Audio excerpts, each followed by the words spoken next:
Hi everyone. Hello, hello, hello.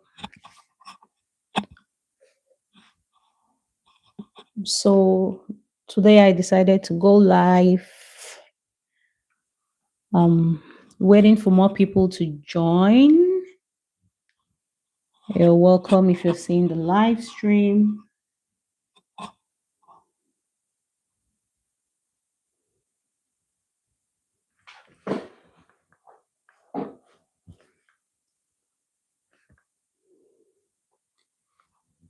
Okay. Um so in this live, I just want to chat about Canada immigration and living in Canada generally because I realized from the last video I made about Canada being um, expensive, high cost of living, stricter immigration rules. I got a lot of comments from people in that video. Hi, Elizabeth. I see you. So today I just wanted to chat about Canada immigration generally, and if you have any comments, you can drop it for me, and I'll take a look at it. So yeah, welcome for those who are here. So, as we all know, Canada is tightening their immigration rules, and a lot of people are finding it hard and difficult to get permanent residence right now. While some others are still getting, it just depend on how you strategize about everything and how you plan. I always say that in Canada, planning is key. You need to plan well ahead of time for you to also get your PR and also get settled in Canada. Recently, there has been draws. I just want to talk briefly about some recent updates. IRCC introduced new category for physicians who have experience in Canada, and they have done a draw, and the score is very very low. So if you know anyone who is a physician who has work experience here in Canada, they can take advantage of that. And they are also prioritizing French. French is very, very, very important right now. I keep saying it. So, if you know French or if you can learn French, by all means, go for it. It's going to help you a lot because the scores for French is really, really, really, really low right now. And they have new categories as well for highly skilled managers. And they also did a draw recently on that as well. So if you're also a highly skilled manager, you can apply. The most important thing is just to be in the express entry pool. I find that a lot of people don't know much about the express entry pool. Some people are in Canada and probably they moved to a province where they were planning to get PR via the provincial nominee program. And that's the only thing they know, that's the only thing they're working for or working towards. But you can have multiple PR pathways. So you can create a profile, being the express entry pool is free of cost, while you're also working towards the provincial nomination or Atlantic immigration program that you are working with. So I want to say, for example, you move to an Atlantic province because you got a job from a designated employer who would support you to get PR via the Atlantic immigration program, and you've moved to the province, you're currently working. While doing all of that, since you have like previous work experience, you have education, you can just be in the pool. You never know. IRCC could do a draw while you're even still working to gain the experience you need. Or let's say you also move to a province or you're in a province right now where you want to get PR via the let's say provincial nomination, and most times it might require you to have like 6 months experience or 1 year of work experience in the province, depends on which pathway that you want to use. So in that case, just be in the pool first. I've seen people who move to a province with the hope of applying for PR via provincial nomination after gaining experience for some months. But while they were in the pool, IRCC had a draw that invited them, so they didn't even have need to use the PMP pathway. So it's very, very important for you to strategize very well. Elizabeth, I can see you. Hi. You said you're interested. Thank you for joining. If you have a specific question, that would be better for me to understand you clearly. But basically, I'm just chatting about living in Canada and Canada immigration. I find that some people have like lots of challenges right now regarding their PR because it's getting stricter and stricter by the day, while some people are also getting. So it's just a matter of planning, strategizing properly, and you definitely get it. Yeah. So one other point I want to make is those who have their spouses here. Some people come here married, like couples, they are here in Canada. I don't know why some spouses would wait for the person who is an international student to finish school, get their post graduation work permit, and probably work and get the required experience before they apply for PR. The essence of having two people here is to have two options.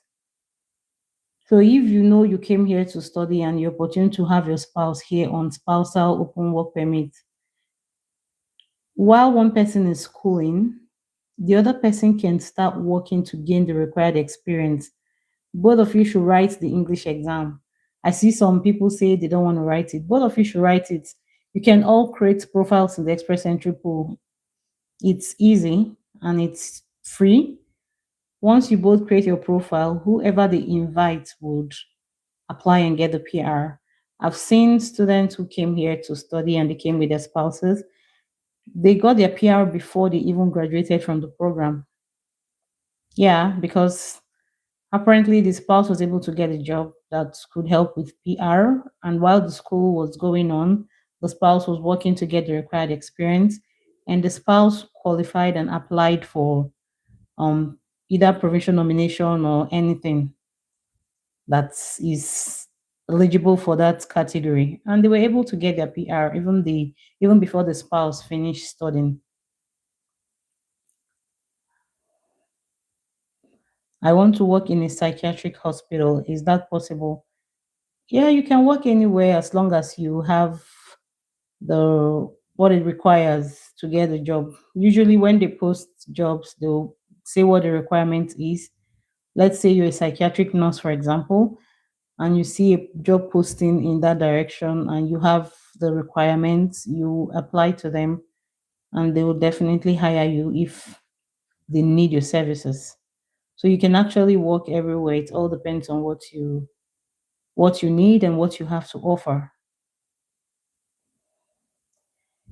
And I also find that most of the people that get PR are those that are in health sector because Canada really has a lot of shortage in the health field. So they really need people for the health sector. You see some people come here, study something else and pivot into health. While some people will say, no, I'm not going to do that. I'm not going to do that. Those that were able to take the leap, make the move, were able to get something. So if you can be flexible, it can also help. I always tell people that being a little bit flexible can really help you when it comes to choice of job that you want to do. Also, when it comes to where you want to stay. Some people remain in a particular province. You don't want to leave the province when you know very well that it's very competitive there, when you know that it's very hard. Take Ontario, for example, we have so many people there, and that's how they are competing for the slot that is available. Sometimes to even get like a full-time job in Ontario is very hard and very challenging, and their provincial nomination pathway would require you to have a full-time job from an Ontario employer. So if you know that you're not going to get a job or you're not going to get a full-time job, why don't you move to another province? Why don't you apply? Why don't you see if you can get If Ontario is not giving, some other province can give. Or if the particular city you're staying in Ontario is not giving, another smaller city in Ontario can also give. So you don't have to be rigid. You don't have to say you must stay in a particular province or in a particular location. The fact that you landed there when you first came is not saying, it's not compulsory that you must remain there. You can always move and come back if you like the place after you've gotten what you want. The main thing is, what do I want? You focus on that thing, that one thing you want at the time. You focus on that one.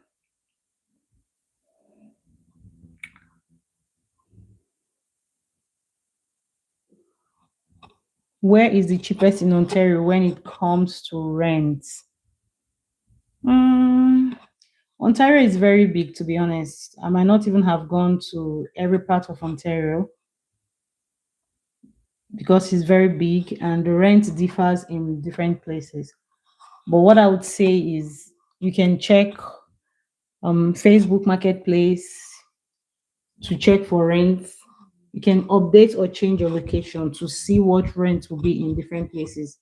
So we have places like Woodstock in Ontario, we have St. Thomas, we have Kitchener, we have London, Ontario. You don't really have to be in Toronto, right? Those places are expensive when you want to stay in the GTA, even though you might have more opportunities there. So if you can stay in cities that are not too far from there, where you can do like even 45 minutes or 1 hour commute, it's fine.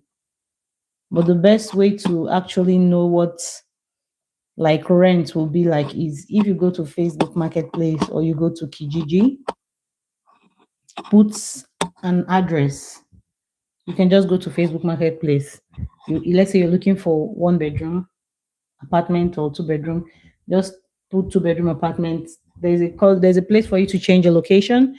So you can decide to put like St. Thomas and see what a 2 bedroom apartment is going for when compared to, let's say, London, Ontario, or compared to when you're living in Woodstock, St. Mary's, things like that. We have places like that. Some are smaller cities.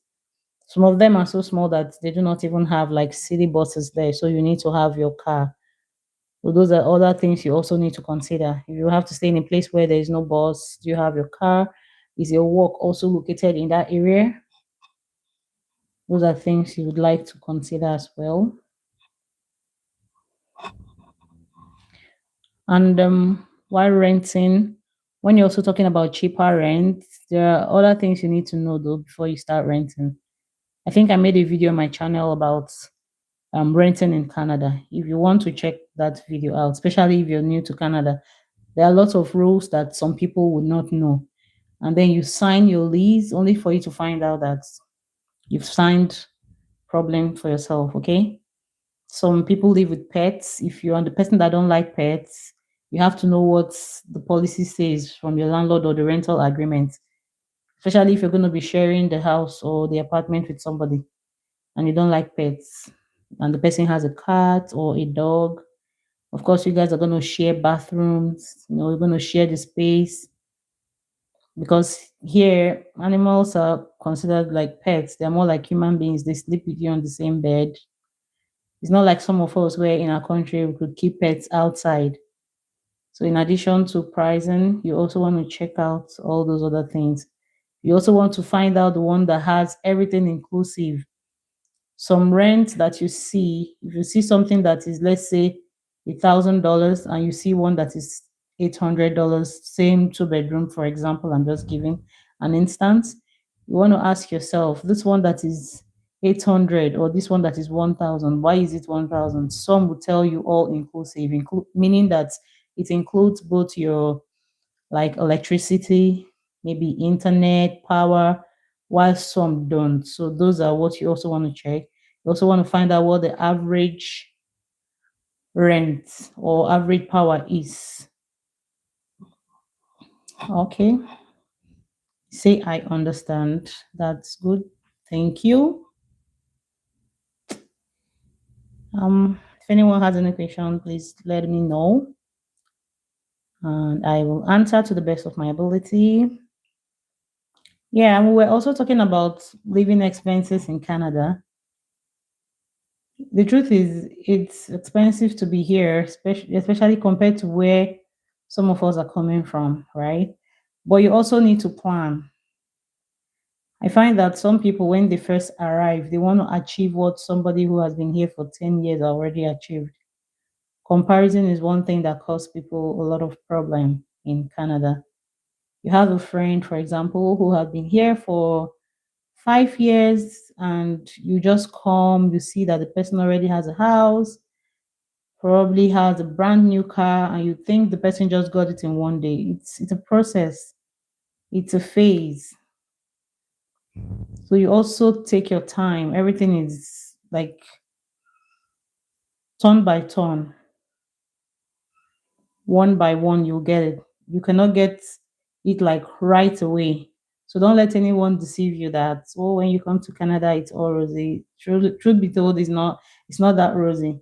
Some people who were managers back home who has extensive work experience, sometimes they have to start from the scratch. They have to do odd jobs, they have to do menial jobs. Some people started as waiters, some people even pick fruits in the farm. When it's summertime, you will start seeing the jobs everywhere. Who are those that can pick tomatoes on the farm? Some people work in like the cold room, like their fingers are really hurting them from carrying cold chicken and stuff like that, right? So, but tomorrow they will transition. It's just about you focusing on knowing what you want to achieve. And sometimes those hard jobs are even the ones that can help you get PR if you check very well, because there are occupations that are in high demand depending on the province where you are in. If a job is not going to give you PR, I would not like encourage you to do that. Except that's the only thing available at the time. Of course, you need to work so that you can generate money to have to pay your bill, but don't like forget yourself. Some people get lost. They start a particular job just to start as a survival job, but they know what they have in mind. When they start that job, they get so comfortable that they forgot what, or they forget what brought them there, and they get stuck in the job. And before you know it, time has gone and it's too late. And especially, it happens when such jobs pay them a little bit more than what a regular PR job would pay them. Okay, Carissa, remember me. I see you. Yeah. Did you ask any question?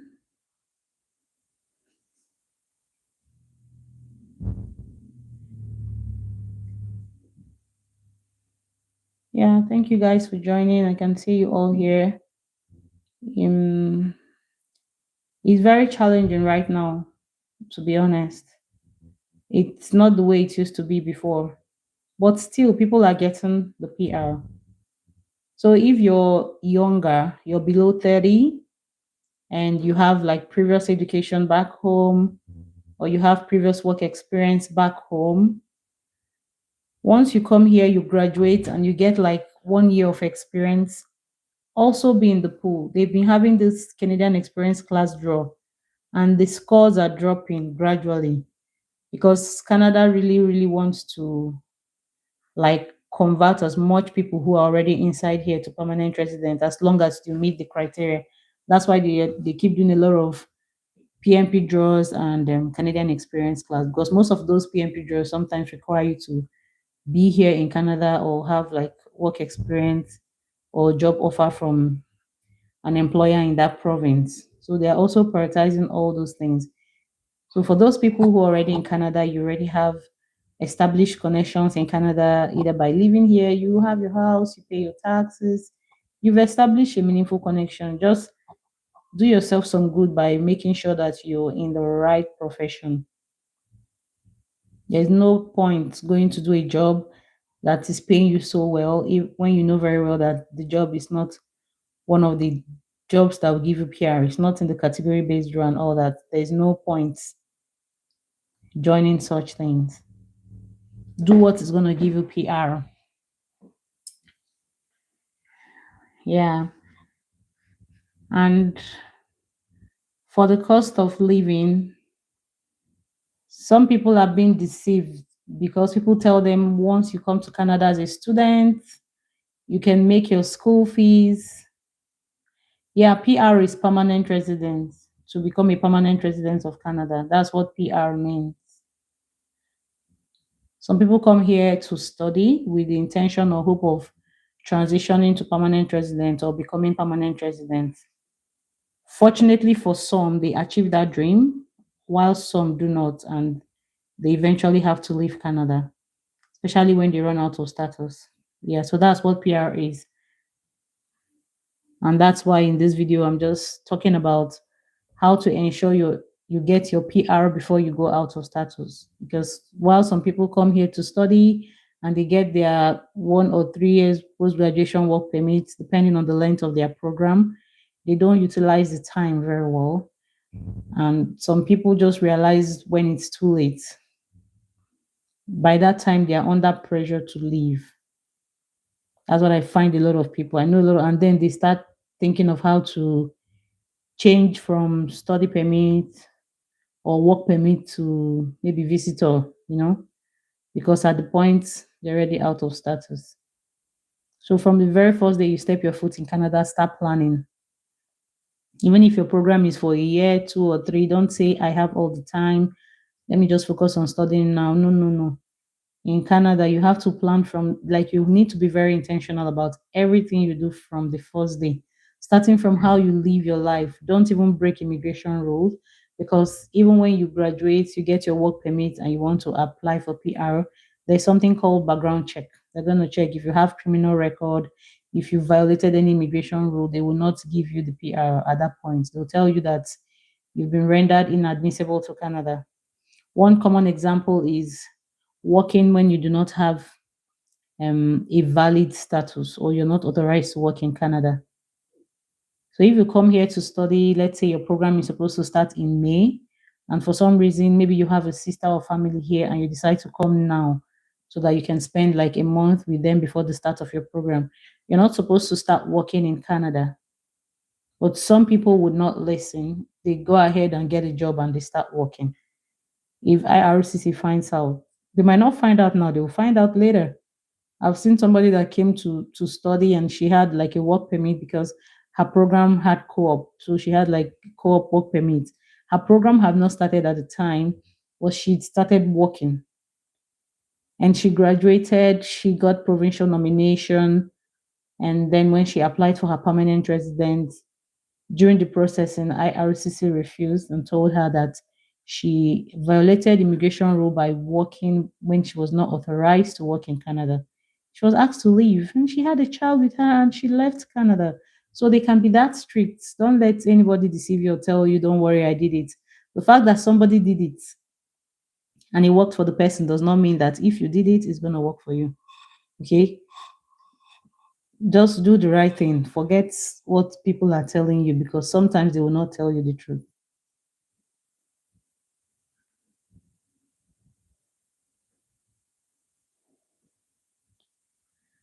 Is Canada CIS Immigration Service online legit to apply if you want to work in Canada if you're a foreigner?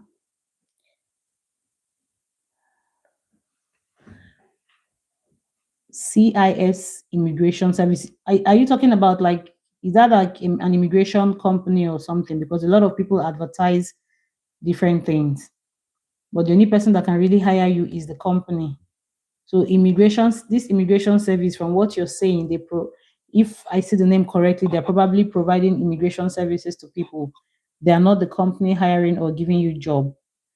The best place you can even get job is checking the Canadian Job Bank. Companies that have opportunities, I think it's also stated there. If you even navigate the site properly, you would also see companies that are authorized to hire people. So I wouldn't know who these people are, but I can tell you for a fact that some people have been scammed by some immigration people who have told them that these people are hiring, we're going to give you a job, come and pay for it. And to start with, you're not even supposed to pay to get employment. That's one red flag. So if somebody is asking you for money to give you a job, then something is wrong. A lot of people are being hired, especially those in health. I know some people who are coming from the UK, nurses, health sector, they are either in the express entry pool. The last draw they did, 4,000 people who were in the healthcare sector were invited. 4,000. So imagine you could be among the 4,000, regardless of where you're located, if you have experience in that. Some people keep saying, I have not evaluated my credential, I've not written my English exam, my passport is not ready. Like, you need to have all those things ready because one thing I've found from Canada from experience is that in a blink of an eye, they could just bring out a rule and the next minute it's no longer there. So whenever an opportunity comes, it's better for you to hop into that opportunity at that time. Once you see an opportunity, hop into that opportunity at that time. Yeah, because you don't know when it can change. Some people will wait. Some people will tell you, okay, let's wait, let's give it a time. And before you know it, maybe they've taken the number of people that they wanted to take for that particular thing. So you just really have to always hop in whenever there's an opportunity.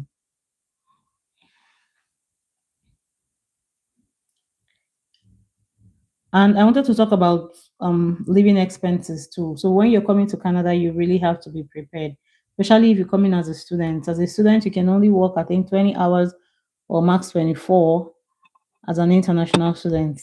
That will definitely not be able to pay your fees, your school fees. I see some people telling others, I paid my school fees while studying in Canada. Policies change. So there was a time the Canadian government said due to shortage of labor, international students are allowed to work full-time hours even while studying. So somebody can be making a video because this thing happened at the time. It doesn't mean that you can do it now. Somebody who was schooling when they made that rule can be schooling and be working full-time as long as they can combine it. But you that is coming now that the hours are reduced and you're working as a student, probably getting a minimum wage, it might not pay your school fees. It probably help you to pay your rent or upkeep or living expense every month, and that will be it.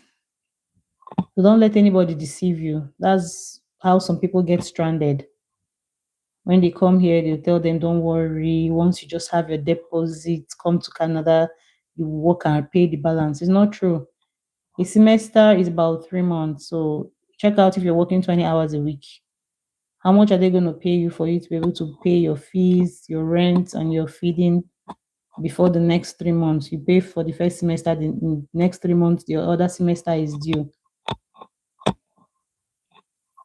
With the fees, do you think it's better to,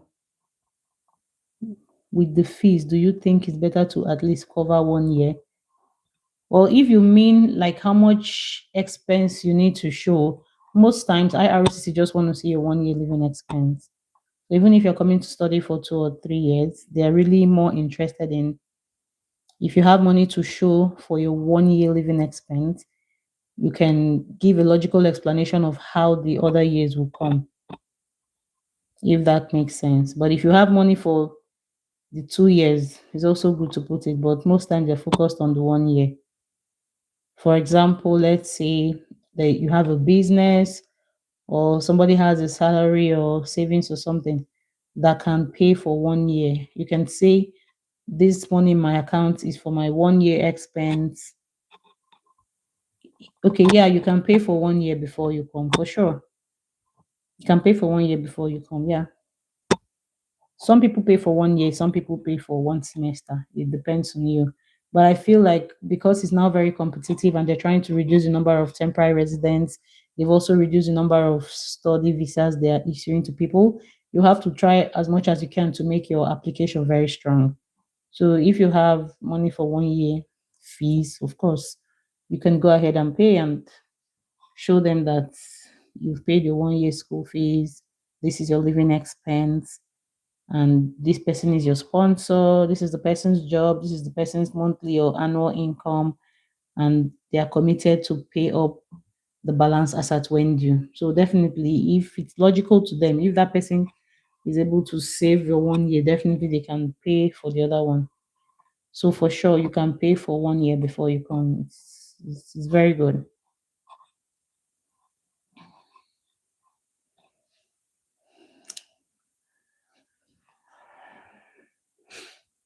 Yeah. If anyone has more question, I'm happy to answer.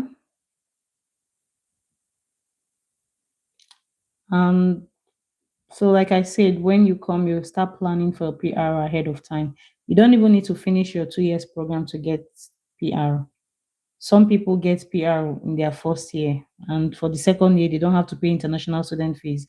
They just pay domestic fees. I don't know if you guys have noticed, for the same course you're doing, if your school fees for a year is like 15,000 or 17,000, a domestic student like PR or Canadian citizen will be paying like 3,000 for the same program.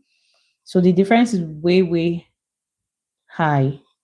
That's why everyone is fighting so hard to see how fast or how soon they can get it. If you can get it before then, fine. But if you cannot, no stress, no struggle. But just try to position yourself very well so that once you finish studying, you can get it. So that the whole money you spent will not just go in vain. Because if you graduate and you finish or you exhaust the time you have on your work permit and you don't get something, they will likely ask you to leave. Thousands of work permits will be expiring this March from what's from the reports I read this March. And that's how those people will start hiding. And once you do not have a valid status anymore, you will not have access to healthcare, depending on where you're located. If unfortunately you fall sick at that time, do you have that money to pay off your pocket? Because healthcare can be very expensive if you do not have your health insurance. So this is one thing you really have to strive to do. And while you're in Canada, please, it's your responsibility to make sure you do not go out of status at any time. Some people have gone out of status just due to carelessness, just a little mistake, carelessness. We don't want to do that. Don't be carried away because you're studying and then you forgot that your work permit will soon expire. And if you're coming to Canada, please try to get your passport validity to be as much as you can because renewing it here might not be very easy or you might forget, you know? Yeah. So because if you graduate and you're supposed to apply for your post graduation work permit, let's say you studied for 2 years and you're entitled for a 3 years post graduation work permit, but your passport just have 1 year validity. They're not going to give you 3 years post graduation work permit. They'll give you up to the extent of your passport. So they're going to give you just 1 year post graduation work permit. But that's not the end. It's expected that you renew your passport so that you can apply for the remaining 2 years they are owing you. Okay. Now, some people forget. Some people just forget and keep working. Some of them will remember after 1 month. If your employer, the only way some people even remember is when their employer notifies them to say, the work permit you gave to us is expiring next month. If you have an updated one, let us know. Otherwise, renew. If their company does not remind them, I can tell you for a fact that some people will even forget that their work permit is expiring or that they need to extend it. So that's why it's better to make sure that before you even apply for the post graduation work permit, if you know that you're entitled for 3 years, just have your passport ready for the 3 years so that you can just apply at once. Some people don't know. They just think that because I studied for 2 years, I'm entitled to 3 years work permit. Once I graduate and apply, I'm going to get the 3 years. They will give you based on what you have on your passport.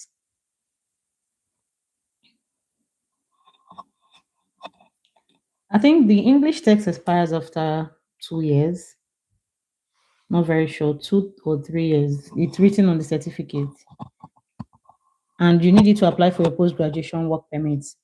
And I find that some people wait till the very last minute because if you do not have your English test, you cannot apply for post graduation work permit. And once you graduate from your school, once you receive your completion letter, you can no longer continue working until you have submitted your post graduation work permit. You until you've submitted the application. So that's why it's advisable you have everything ready so that once you receive your completion letter, you just submit it. And you need a certain threshold. I think band five for those that graduated from college, and seven for those that studied at the university level, either master's, PhD, or baccalaureate, things like that. So you're not guaranteed your score, right? It's better you start writing it ahead of time so that if you do not get your desired score at the first attempt, you have an opportunity to retry. Because if you're waiting to say, oh, my program is going to be ending like end of this month, March, and you're waiting till 25th of March to quickly apply because you know that it's going to expire in 2 years, you don't want to have it way ahead of time so that it doesn't expire. What if you write it and you do not get the desired score, and before you have to book again, there's no date? Sometimes the dates are filled up till months, or you have to go to another city to write for it. So that's why it's better to have it on time and prepare. Cross that bridge first. When you get to your PR time, it's better to, rewrite if you have to rewrite, if it is no longer valid at the time. But most times, if you plan yourself very well, to still be valid, you can use it to apply.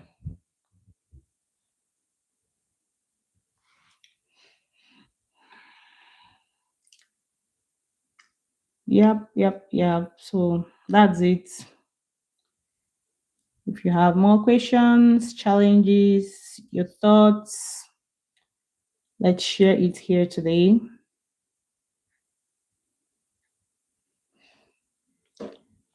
So, with proper planning, actually, a lot of people have been able to navigate the system with proper planning.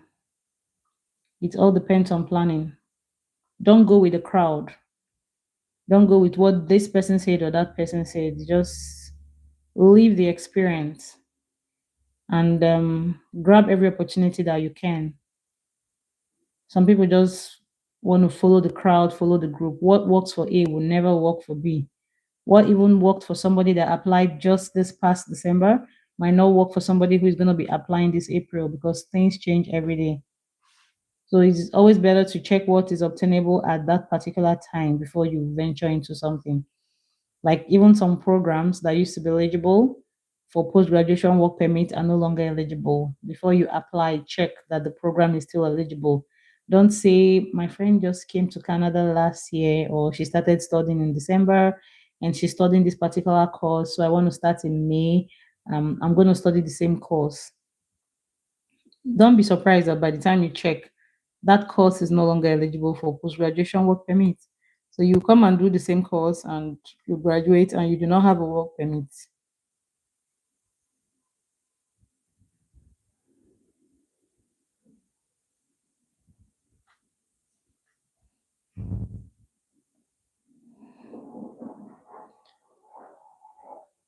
Well, everyone have different reasons coming to Canada. It depends on what you want. Like I said, and for some people, it worked for them. Some are filled with regrets. It just depends on strategy. I also came here to study. When I came to study, I already told myself I do not have a particular destination until I get my PR. Like I was ready to move. Some people just come and they don't want to move. I wasn't even interested in buying things, buying property, so that tomorrow when I need to move, I won't hear that this or that stopped me. Okay. So decision to Canada and how I feel about it, I think is relative and it's personal for everyone, different for different people. That's why I'm saying that the fact that this thing worked for somebody might not work for you, and the fact that it also did not work for the other person might also not work for you. It all depends on your situation where you are right now and your reason for wanting to leave. But one thing I'll say is if anyone is telling you that when you come to Canada, like you just start making it right away, the person is not telling you the truth. Some people might, maybe those who already have family members here, who have siblings, they have soft landing, they have somebody to guide them. So once they arrive, it's very, very easy for them, right? Everything is already clear. Maybe they don't even have to pay rent for the first month or first 2, 3 months. They're probably living with their family member. The person will guide them through how to do their resume, probably talk to a friend or colleague on how to help them. I've seen somebody who said she got a job just the week she arrived Canada, first time applying, and she got the job. She had family in Canada. She stayed with them at the time, you know. But for different people, different. Some of us struggled. That's why I like to talk about it so that I could like help people or guide people so that they do not make some kind of mistakes that I made during my time or mistakes that I see people make. So one thing I really learned is no comparison. Everybody has a different journey. Just make sure that you're still focused and you know what brought you here.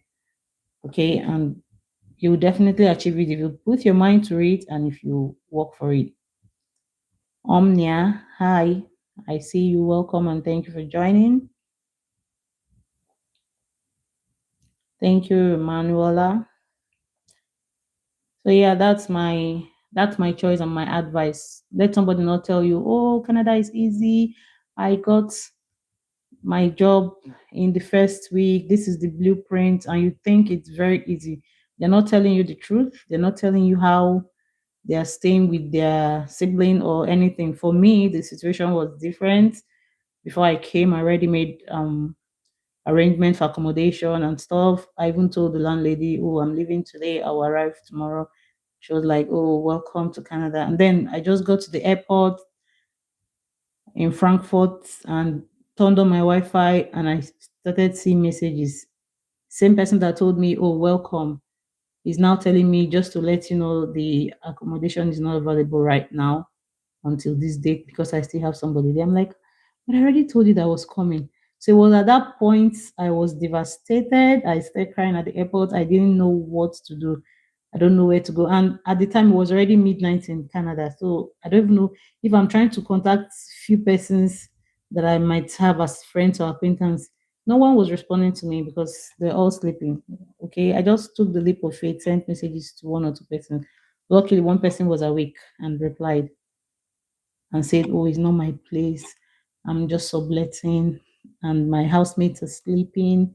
I need to get their consent by morning, but it's okay. Just come first. We'll figure it out. And that's how I arrived. And then I told the people, sorry, this is what happened. I already had arrangement, but it didn't work out as planned. I'm gonna just stay for a week and I would leave. I'll get a place. I didn't get a place in 1 week. Those people frustrated me. Like I was so frustrated. Every day they will knock, knock, knock, knock my door. When are you leaving? You told us you're gonna leave. We're gonna call the police. We're gonna call the cops. You have to leave the house. They frustrated me so badly that even if I want to use the word, they and my friend was like, but I'm also paying bills here and she's my guest. No, you're not supposed to have a guest for more than how many days? We're going to report to the landlord, blah, blah, blah. Okay, let her stay right inside only your room. Since you say she's your guest, she should not use the common areas. She should not use the washroom because it's common. I'm like, how can you guys be so mean? Like, I shouldn't even use the washroom. So everyone have different experiences. If but today, all those things are history and story, right? But if I remember it, I just look at it and smile. So some people have different situations. Some people it was easy for them when they were arriving in Canada. Family was waiting at the airport with flower, saying welcome to Canada. While for some, you have to figure it out. But the end goal is we all know what we want, and that's it. What about if you get a job before you leave your home? Yeah, that's very good. In that case, you're not coming as a student. You're coming as a worker. It's also very good if you have a job. Depends on the kind of job you also have. When you gain an experience, you can also apply. Yeah, you're welcome. That was my experience at the time. I was so scared to even come out of the room when they were there. I was looking for house everywhere, everywhere that time. And it was winter, I was so cold. And then I also didn't really know how to use the bus at the time. I even got missing. It's not everybody you see in the bus that knows how to also use the bus. Those are things you want to learn. I literally took a bus when I went to get my winter jacket, and coming back, I think I had missed my way. And I saw a boy there. I think he was Indian. I'm like, sorry, please, I think I missed my way. This is where I'm going to. Do you know where I'm supposed to stop? And he told me, even I myself am lost too. I'm just waiting to get to the last bus stop. And then I'll come down and figure it out. I'm like, okay, so this is not just me alone, right? So everyone has different situation, but yeah, you figure it out. Let no one tell you. Just like let me not make a general figure, but a lot of people have, if they are being truthful, have missed their way in Canada, especially with the boss when they first arrive. Except you have somebody to help you, except you have somebody to put you through. But it's a learning process, and that's what makes us stronger, makes us more resilient, and you just figure everything out in the end. Just try not to be isolated. Some people come and they don't want to mix with people. These people will give you information, but if you keep quiet, especially try to mix with people from other countries as well, not just your country. This place is diverse. Sometimes most people from other countries even have lots of information, you know. So they are the ones that will give you information. Like just try to share knowledge and idea, know how they do their own things. There's no need to feel bad to say, oh, we have so many people from this country or this tribe. Rather, I just try to mix with everybody, make them my friends, try to get information from them. They like you, you know, they will also share knowledge with you. And before you know, all of you will thrive together.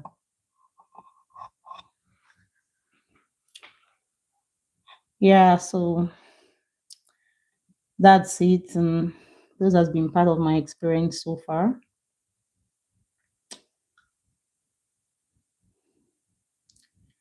Thank you. Thank you for your kind words. It wasn't easy, but yeah, we made it through. So that's what I'm saying. Regardless of what anyone is saying, just put your hope. Some people did not survive. Some people could not stay. Some people left, while some stayed. It depends on their situation. Some also got jobs and they also lost the jobs.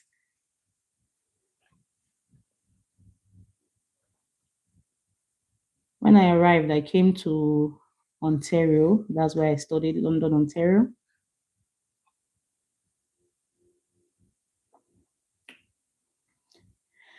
Yeah. So some people, like I said, made it. Some did not make it. Some also lost opportunities by just one mistake. So, like the way things work in our country is totally not the way it works here. When you hear you have Canadian experience, from what I've learned, it doesn't only mean about even the work experience. It also means like the work culture, because the way things happen here is totally different from how it happens to our country. So here they do not really force you to do something, but they want you to do it. So you're working and somebody will tell you, do you want to get that? Do you want to do this? Where I'm coming from, they'll tell you, please do this, do that. If you come here and say it to them like that, they will look at it like you're commanding, regardless of the fact that you added please. So I have a friend, when she started working after her probation, the feedback she got is that she commands people. Here, you don't just tell people to do this or do that. Say, do you want to do this? Do you want to do that? They're telling you to do something. And that's where some people get confused. But she's like, if you tell me, do you want to do this or do you want to do that? Or do you mind doing this or that? I could tell you, well, I don't want to do it. It will still look like I'm being rude, but they prefer it that way. So a lot of things go on here. It's just for you to, like, understand the system and follow along. Just forget about what you know before and just blend with the system. I'm not saying you should throw away your good values, but just learn and pick up what is going on so that you can flow.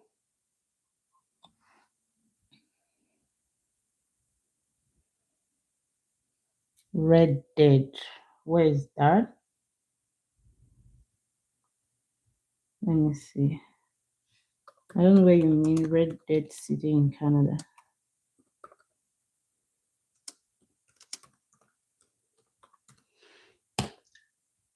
Well, what I say, any place you see a job in Canada, especially if you're outside the country, it's also not very easy to get job from outside the country. That's another truth that people will not tell you.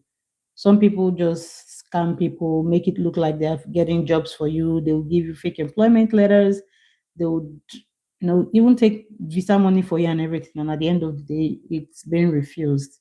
I'm not saying you cannot get it, but just a little bit difficult, because truthfully, there are so many people in here who have not even gotten jobs.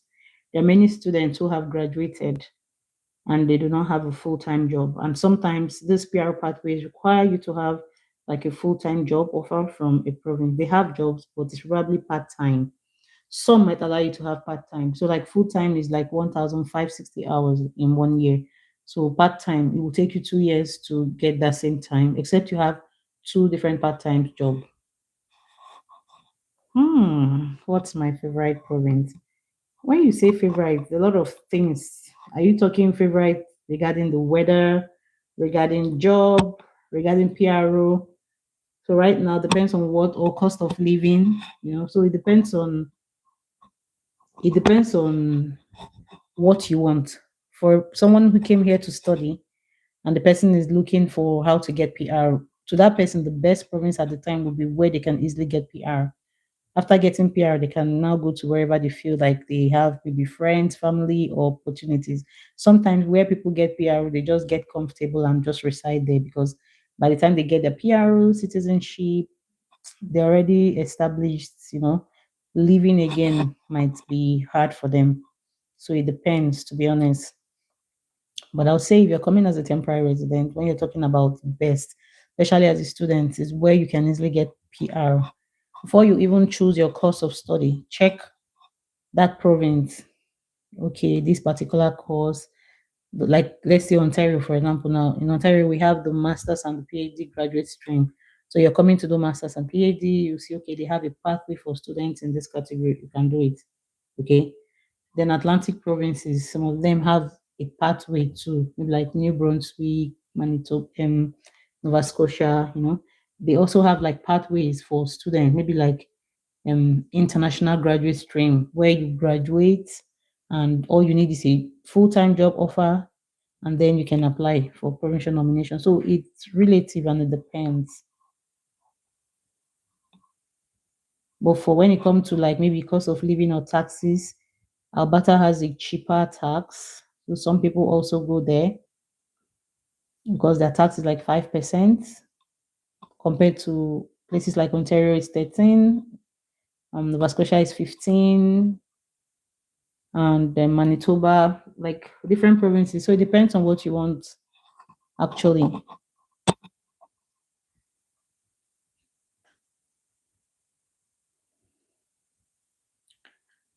Yeah, thank you all for joining. If we do not have more questions, we could call it a day today. This is basically most of us what I wanted to share regarding the PR. We just like to encourage you guys. It's not easy, that's just the truth, but you can still achieve it. Some people are getting it, and you can be that person. As long as you're able or willing to make the switch, don't be rigid. Some people were managers where they're coming from. They were used to working in an office and somebody is bringing them a cup of tea. Coming here, you tell them, can you do this particular job just for a while? This is what's going to give you PR. They'll be like, I know, do you know who I am? Instead of me to do this, I'd rather go back. So that's where the problem starts. You can start, you can do the job, you can get your PR, and you can always change careers in this country, regardless of your age, to be honest. So it's just a matter of choice. And as long as you're still focused, once you start the job, just remember that, yeah, you have a purpose for coming here, you have a dream, and that you're willing and you're ready to live the dream. Once you get what you need, if it's not something you like, you can leave. But some people develop passion after a while and they just decide to stick in that profession or something in that line too. So take for instance those that are into caregiving, healthcare. If they get into the profession and they get their PR, most times they just want to transition into nursing. Okay. Some people might be like, well, I tried my best and my experience. I really do not like the health sector or it's not good on my body because some people actually get hot, pains, and all that. They can be like, okay, I think it's this particular job has served this purpose in my life for this phase. It's now time to get on to the next thing, which is also acceptable. You don't just have to be there. It's not a must that because you came here to study this particular course, you must work in that field. No, that's not how it works. Yep. You're welcome. Welcome, welcome. And thank you guys also for joining. Thank you for your interaction and the questions. I think I'll be doing more of the live stream, probably once a week to like update us on what's going on in Canada and its immigration because almost every week there are news, there are draws and all. So if you're trying to also come to Canada to study and your study permit is delaying, in the meantime, if you can learn French, please go ahead. It's better. It's going to help you a lot. That's what I find. You come if you want to study and you see that, oh, my study permit is not coming out yet. Instead of losing hope, you can also use the time to gain other things. Like you can still use it to gain foreign work experience because you gain more points for foreign work experience and then even the French category based draws as well. And the fact that you even came here with French is not a must that you go and live in Quebec or you understand that kind of a thing. So, but if you can learn it, it's good. I was even learning it myself. So, yeah, it's a skill. And before you come here, try to develop some skills, anything that you can do to help you save money. Is because here you do most things yourself. Nobody really helps you for things like that. You buy cabinet, you buy table, you just buy a table. Everything is in a pack with manual. You'll find out that you're the carpenter. You're the one that will fix things yourself. Best way to apply to come to Canada. You're either coming to work or to school. Because if you're coming as a visitor, you probably have to leave as a visitor. Visitors are not allowed to work in Canada. And if you come in as a visitor, you should not stay for more than 6 months at a particular time. If you stay for more than 6 months, you've violated immigration rule, and when you come next time, they will not allow you. But if for any reason you need to stay more than 6 months, you can quickly apply for visitors record before the 6 months. Like some people come here to stay with their children who had babies, right? And plan was to leave in 6 months, but maybe the person was not able to get the daycare and they still need your help. You can apply for visitors record, but that person cannot work. So except you have the money to come and born here for 6 months, paying rent in dollars when you're not even earning here. But if you're coming with the hope of transitioning to permanent residence, then you can either be looking at coming to school, work, or apply for PR from wherever you are via any of the express entry streams, the provincial nomination stream, or the Atlantic immigration. I have videos about that on my channel. You can watch it to see how it works. So, thank you guys so much. And I will be seeing you guys in my next live stream if we do not have any further questions.